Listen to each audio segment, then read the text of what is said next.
Welcome my dear on my YouTube channel physics guru Vishal Tyagi sir. इस video में हम बात करेंगे इलेक्ट्रिक फील्ड लाइंस की, जिन्हें लाइन ऑफ फोर्स नाम से भी जाना जाता है। 1972 से पहली थ्योरी क्या कहती थी कि इलेक्ट्रिक फील्ड लाइंस इमेजिनरी होती है। आप ये बुक्स में आज भी लिखा देख सकते हैं। लेकिन युकावा मैसन्स की जो थ्योरी आई थी 1947 में, उस थ्योरी ने तब हलचल मचा दी जब सीवी रमन की थ्योरी उसके साथ इंटरसेक्ट करने लगी। तब पता चला कि इन इलेक्ट्रिक फील्ड लाइंस को आप देख भी सकते हैं, लेकिन कंडीशन एक है, वोल्टेज बहुत ज्यादा हाई हो, मतलब 2,20,000 वोल्टेज से ऊपर, और व्हाइट स्मोक की प्रेजेंस में आप इंफ्रारेड चश्मे का यूज करें। मतलब नेक्ड आइज के लिए इलेक्ट्रिक फील्ड लाइंस इमेजिनरी है, लेकिन इन्हें किसी कंडीशन में देखा जा सकता है जब वोल्टेज बहुत ज्यादा हो और आप इंफ्रारेड रेडिएशन की हेल्प से देखने की इन्हें अगर कोशिश करें।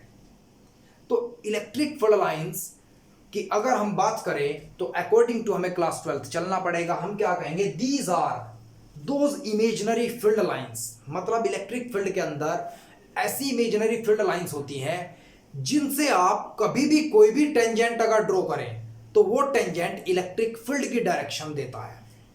अगर ये स्ट्रेट इलेक्ट्रिक फील्ड लाइंस हैं, ये दोनों हो सकती है स्ट्रेट भी और कर्व भी। अगर स्ट्रेट इलेक्ट्रिक फील्ड लाइन है तो इनसे जो भी आप टेंजेंट ड्रॉ करेंगे वो इलेक्ट्रिक फील्ड इंटेंसिटी की डायरेक्शन देगा। अगर ये कर्व है तो जो कर्व सेंटर तक अपनी कर्व पूरी करेगा तो इसके सेंटर से जो परपेंडिकुलर ड्रॉ करेंगे, सेंटर से जो रेडियस लेंगे और उसके परपेंडिकुलर जो टेंजेंट ड्रॉ करेंगे, तो वो हमेशा इलेक्ट्रिक फील्ड इंटेंसिटी की डायरेक्शन देगा। मतलब एक इलेक्ट्रिक फील्ड लाइन से नॉर्मली आप जितने भी टेंजेंट ड्रॉ कर सकते हैं उतनी ही डायरेक्शन से आपको इलेक्ट्रिक फील्ड इंटेंसिटी की डायरेक्शन मिलती है। तो इलेक्ट्रिक फील्ड लाइंस आप क्या कहेंगे, these are those field lines tangent to them give the direction of electric field intensity, या फिर perpendicular to the centre of the curve give the direction of the electric field intensity. मतलब electric field line से आप एक perpendicular draw कीजिएगा, जो perpendicular उसके curve के सेंटर से होगा, तब ये परपेंडिकुलर हमेशा इलेक्ट्रिक फील्ड इंटेंसिटी की डायरेक्शन देगा। अब हम बात करते हैं इलेक्ट्रिक फील्ड लाइंस पॉजिटिव और नेगेटिव चार्ज के लिए किस तरीके से बनती है।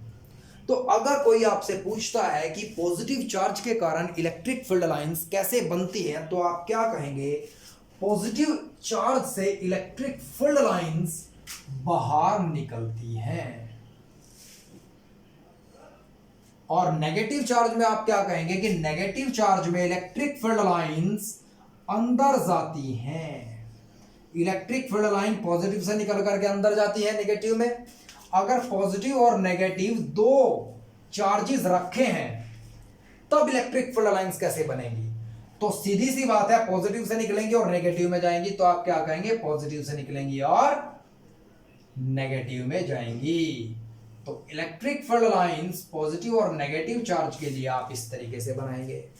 मान लीजिए एक नंबर का क्वेश्चन आता है कि अगर दो पॉजिटिव चार्ज हैं और दोनों का मैग्नीट्यूड बराबर है तब इलेक्ट्रिक फील्ड लाइंस कैसे ड्रॉ होती है। तो आप क्या कहेंगे कि पॉजिटिव चार्ज ये और ये दोनों बराबर हैं, तो इसकी इलेक्ट्रिक फील्ड लाइंस निकलेंगी, इसकी निकलेंगी, इसकी आगे चलेंगी, इसकी आगे चलेंगी, और एक दूसरे को रखल करके अपना अपना सेम एरिया बांट लेंगी। बिल्कुल ऐसे ही जैसे पुरानी फिल्मों में बॉम्बे के अंदर दो डॉन अपना एरिया नापते थे, अपना एरिया बांट लेते थे, इक्वल अमाउंट के एरिया को ये दोनों बांट लेंगे। लेकिन अगर सिमिलर चार्ज है पॉजिटिव और पॉजिटिव, लेकिन एक चार्ज बहुत छोटा है और एक बहुत बड़ा, तब क्या होगा भाई, बड़ा डॉन छोटे के एरिया से कुछ एरिया ले लेता था, इस तरीके से ही ये भी चार्ज इसके कुछ एरिया को ऑक्युपाई कर लेगा और इसका एरिया इसके एरिया से ज्यादा होगा।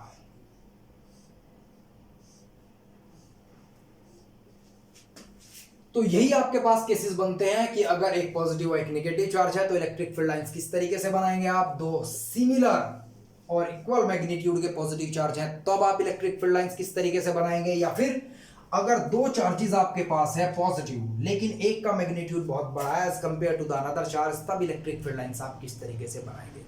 तो ये आपके पास तीन केसेस हैं। कभी आपका इस तरीके से कोई केस नहीं आएगा कि अगर दो नेगेटिवली चार्ज्ड चार्जेस रखे हुए हैं तब इलेक्ट्रिक फील्ड लाइंस कैसे बनेगी। क्यों? क्योंकि इनके अंदर आएगी कहां से? आपस की इलेक्ट्रिक फील्ड लाइन कभी ऐसा नहीं हो सकता कि इससे इसमें चले जाए और इसमें से चले जाए। तो ये केस एक वाहियात केस कहलाएगा। कभी भी दो चार्जेस अगर नेगेटिव है तो ऐसा नहीं होगा कि एक की इलेक्ट्रिक फील्ड लाइंस एक से दूसरे के अंदर चली जाए। तो अभी जो हमने पढ़ा उससे रिलेटेड अगर पेपर में कोई क्वेश्चन आ सकता है तो वो ये आएगा, या तो दो सिमिलर पॉजिटिवली चार्ज्ड चार्जेस के लिए इलेक्ट्रिक फील्ड लाइंस ड्रॉ कीजिए, या एक पॉजिटिव और एक नेगेटिव के लिए, या फिर दो सिमिलर चार्ज पॉजिटिव चार्ज हैं और एक का मैग्नीट्यूड बहुत छोटा है और एक का मैग्नीट्यूड बहुत बड़ा। या फिर कंसेप्चुअल क्वेश्चन ये आ सकता है कि अगर इलेक्ट्रिक फील्ड लाइंस आपको मिल जाएं तो किस डायरेक्शन में इलेक्ट्रिक फील्ड इंटेंसिटी होगी। आप क्या कहेंगे? अगर वो स्ट्रेट लाइन है तो उससे टेंजेंट ड्रॉ कीजिएगा, अगर वो कर्व है तो भी आप टेंजेंट ड्रॉ कीजिएगा, जो भी टेंजेंट होगा वो आपको इलेक्ट्रिक फील्ड इंटेंसिटी की डायरेक्शन देगा। या फिर आप कहिएगा कि इलेक्ट्रिक फील्ड लाइंस अगर कर्व बनते हैं तो कर्व का जो सेंटर होगा उसके ठीक परपेंडिकुलर जो आप ड्रॉ करेंगे उसके टेंजेंट से, वो आपको इलेक्ट्रिक फील्ड इंटेंसिटी की डायरेक्शन देगा। ये कंसेप्चुअल इससे रिलेटेड बहुत इंपॉर्टेंट थे। अब इससे रिलेटेड जो सबसे इंपॉर्टेंट क्वेश्चन आते हैं मैं वो तीन क्वेश्चन आपको बताता हूं। फर्स्ट क्वेश्चन ये आता है, does the electric field lines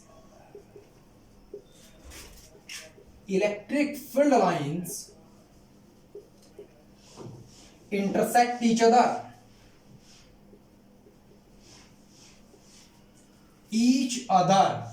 तो आप क्या कहेंगे? No, electric field lines never intersect each other. क्यों जी? क्योंकि अगर इलेक्ट्रिक फील्ड लाइंस एक दूसरे को इंटरसेक्ट करेंगी तो हमने टेंजेंट थ्योरम क्लास 9th में पढ़ी थी मैथमेटिक्स में कि जो भी आप इंटरसेक्शन पॉइंट लेंगे वहां से दो टेंजेंट ड्रॉ होंगे, एक के परपेंडिकुलर और एक दूसरे के सेंटर के परपेंडिकुलर, और जितने टेंजेंट्स होंगे उतनी डायरेक्शन होंगी। तो इसके अकॉर्डिंग इलेक्ट्रिक फील्ड लाइंस की दो डायरेक्शन बनेगी, लेकिन इलेक्ट्रिक फील्ड लाइंस की केवल एक डायरेक्शन होती है, पॉजिटिव टू नेगेटिव। तो आप क्या लिखेंगे? No, the intersection of two electric field lines is not possible because at the point of intersection we can draw two tangents. It means there are two direction of electric field lines which is not possible. इसका मतलब यह है कि intersection point पर आप दो tangent draw कर सकते हैं, और दो टेंजेंट का मतलब है दो डायरेक्शन होगी इलेक्ट्रिक फील्ड लाइंस की, लेकिन ऐसा पॉसिबल नहीं है क्योंकि इलेक्ट्रिक फील्ड लाइंस की तो एक डायरेक्शन होती है, पॉजिटिव टू नेगेटिव। तो आप एक क्वेश्चन अटेम्प्ट कर चुके हैं। ये मोस्ट इंपोर्टेंट क्वेश्चन था और सबसे ज्यादा रिपीटेड क्वेश्चन था ये सीबीएसई और आईएससी दोनों बोर्ड में। इसके बाद नेक्स्ट दो क्वेश्चन है। एक क्वेश्चन ये होता है जी, can we break the electric field lines, और दूसरा क्वेश्चन ये हो सकता है, can the electric field lines make close loop? क्या electric field lines close loop बनाएंगी? तो आप क्या कहेंगे? इलेक्ट्रिक फील्ड लाइंस को हम तोड़ नहीं सकते। क्यों? क्योंकि इलेक्ट्रिक फील्ड लाइंस पॉजिटिव से स्टार्ट होकर के नेगेटिव में जाती हैं और ये कंटिन्यूअस होती हैं। आपको जो शॉक लगता है इलेक्ट्रिसिटी का वो तभी लगता है जब आप इलेक्ट्रिक फील्ड लाइंस को तोड़ने की कोशिश करते हैं, क्योंकि इलेक्ट्रिक फील्ड लाइंस का बिहेवियर ऐसा है कि वो पॉजिटिव से निकल के किसी भी नेगेटिव चार्ज में जाएंगी जो भी उनके रास्ते में होगा। अगर आप इन्हें तोड़ने की कोशिश करेंगे तो ये डिसकंटिन्यूअस होगा, विच इज नॉट पॉसिबल, क्योंकि इलेक्ट्रिक फील्ड लाइंस कंटिन्यूअस होती हैं। तो आप क्या कहेंगे? To break the electric field line is not possible because these are continuous field lines and start from positive and terminate at negative. Third most important question is that the electric field lines make closed loop or not? क्या electric field lines close loop बनाती हैं या नहीं? आप खुद answer दीजिएगा। क्या electric field line ऐसा करती है कि पॉजिटिव से नेगेटिव गई और नेगेटिव से पॉजिटिव आई? नहीं। तो electric field lines close loop नहीं बनाती। इसका भी सेम आंसर है कि electric field lines are continuous in nature, they start from positive and end at negative। तो इससे आपको पता चला कि electric field lines close loop नहीं बनाती। तो ये तीन मोस्ट इंपोर्टेंट क्वेश्चन थे इलेक्ट्रिक फील्ड लाइन से रिलेटेड। अब इलेक्ट्रिक फील्ड लाइंस हमने पढ़ा है, इससे पहली वीडियो में हमने इलेक्ट्रिक फील्ड पढ़ा था जो एक पॉइंट चार्ज के कारण E is equal to 1/4 pi epsilon naught Q upon R square आया था। अब बात करते हैं थर्ड मोस्ट इंपॉर्टेंट कंसेप्ट की, थर्ड मोस्ट इंपॉर्टेंट पॉइंट की, थर्ड मोस्ट इंपॉर्टेंट टॉपिक की इस इलेक्ट्रिक फील्ड चैप्टर में, जिसका नाम है electric dipole.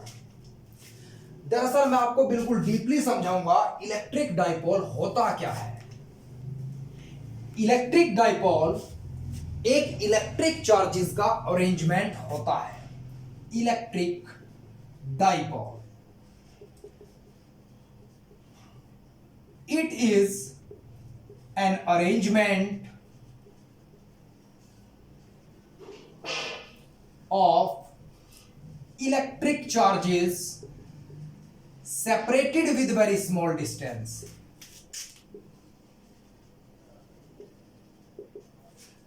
Very small distance. आप लोग कंफ्यूज होंगे कि विशाल सर ने कहा है कि it is an arrangement of two electric charges. आप यहां ये भी लिख सकते हैं of same magnitude,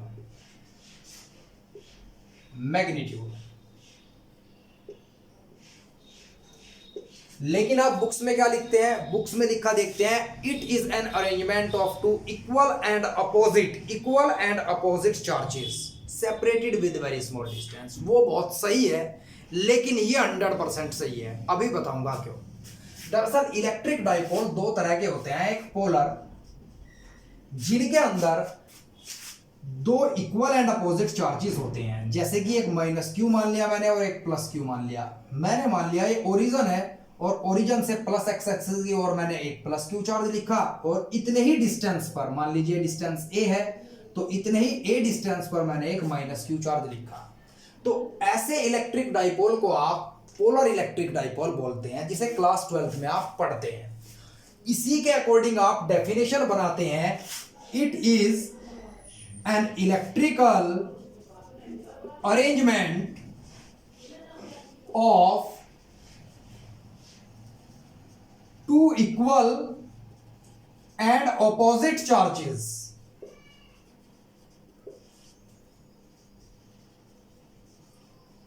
separated with very small distance,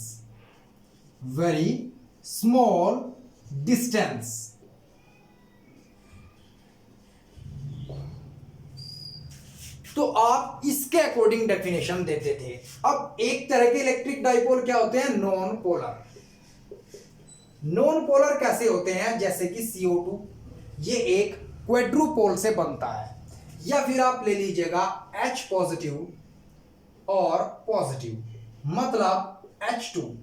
इसका एग्जांपल क्या बनता है? HCl, H positive Cl negative, इसके ऊपर पॉजिटिव चार्ज और Cl के ऊपर उतना ही अमाउंट का एक नेगेटिव चार्ज। इसके ऊपर एक इलेक्ट्रॉन की कमी है तो आपने क्या कहा? Electron positive. इसके ऊपर एक मेजॉरिटी है इलेक्ट्रॉन की फालतू, तो आप क्या लिखेंगे? Electron negative. या फिर NaCl, ये जिसमें आप मॉलिक्यूल में एक पॉजिटिव और एक नेगेटिव आयन देखते हैं, उसे आप पोलर मॉलिक्यूल बोलते हैं।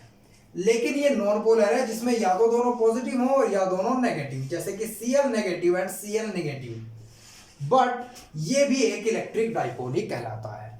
बस फर्क इतना है कि ये एक नॉन पोलर है, मतलब एक्सटर्नल इलेक्ट्रिक फील्ड में इसकी स्ट्रेंथ बहुत कम होती है, इसका डाइपोल मोमेंट 0 होता है। बताऊंगा अभी डाइपोल मोमेंट होता क्या है। और इसका dipole moment external electric field की अब्सेंस में भी कांस्टेंट रहता है और प्रेजेंस में भी उतना ही रहता है। तो ये दोनों इलेक्ट्रिक डाइपोल अलग अलग थे। इन दोनों को मिला करके डेफिनेशन मैंने बनाई कि it is an arrangement of electric charge of same magnitude separated with very small distance. ठीक है जी, ये तो अरेंजमेंट ऑफ टू चार्जेस की बात हुई, जिसे आपने डाइपोल कहा। डाई मैंने दो, पोल मैंने एंड। लेकिन अगर एक सिंगल चार्ज रखा हो तो आप क्या कहेंगे? तो सिंगल चार्ज को हमेशा आप मोनोपोल बोलते हैं। क्या बोलते हैं जी? मोनोपोल। क्या बोलते हैं? मोनोपोल। मैं आपको एक वीडियो में क्वाड्रुपोल के बारे में भी बताऊंगा कि क्वाड्रुपोल क्या होता है। जैसे मैंने अभी यहाँ CO2 लिखा था।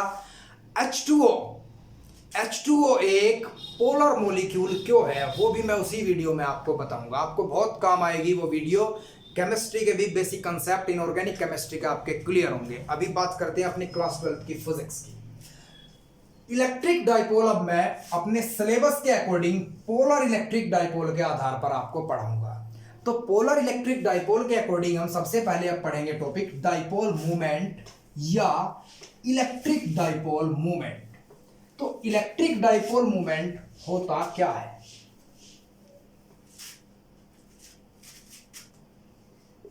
इलेक्ट्रिक डाइपोल मूवमेंट, इसे आप स्मॉल p वेक्टर से डिनोट करते हैं। ये एक वेक्टर क्वांटिटी होती है।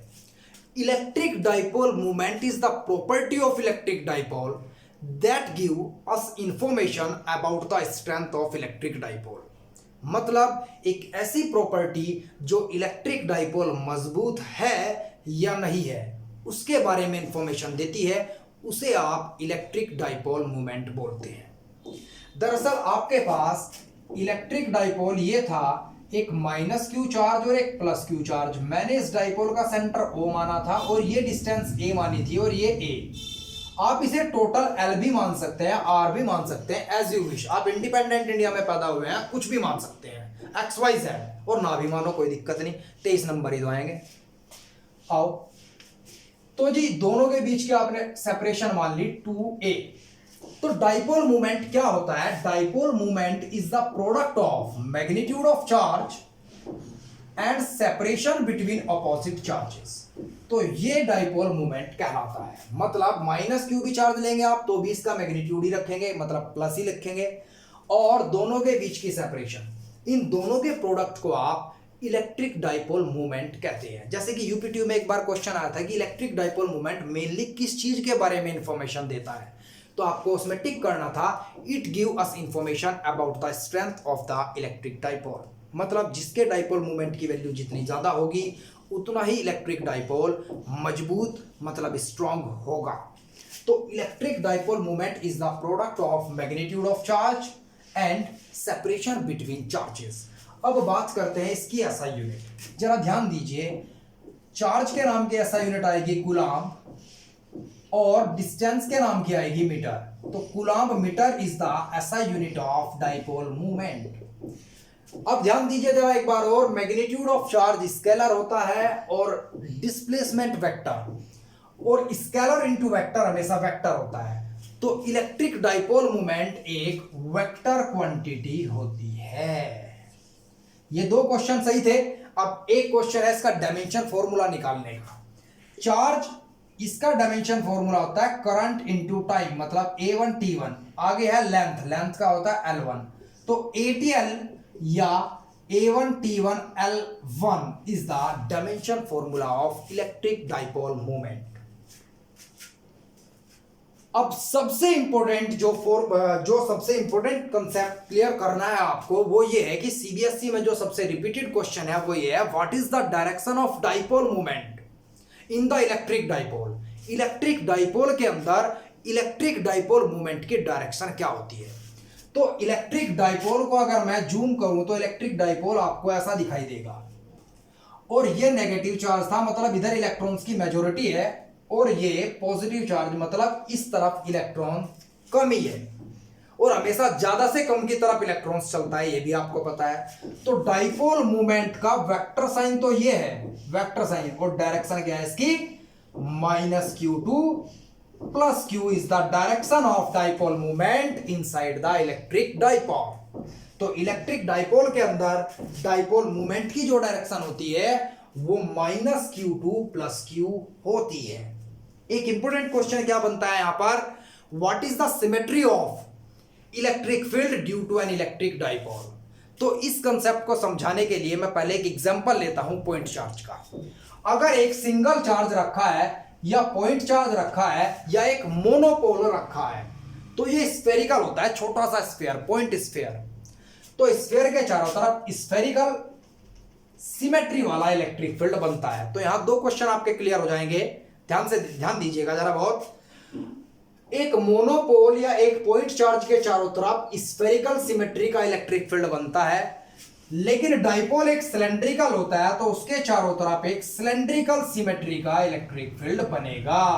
तो आप क्या कहेंगे, the symmetry of the electric field due to a point charge is spherical and the symmetry of electric field due to an electric dipole always be cylindrical. My dear, हो ना हो conceptual question कम से कम 1 mark का आपको जरूर board exam में मिलेगा। ये मेरी आपके लिए विशेष है।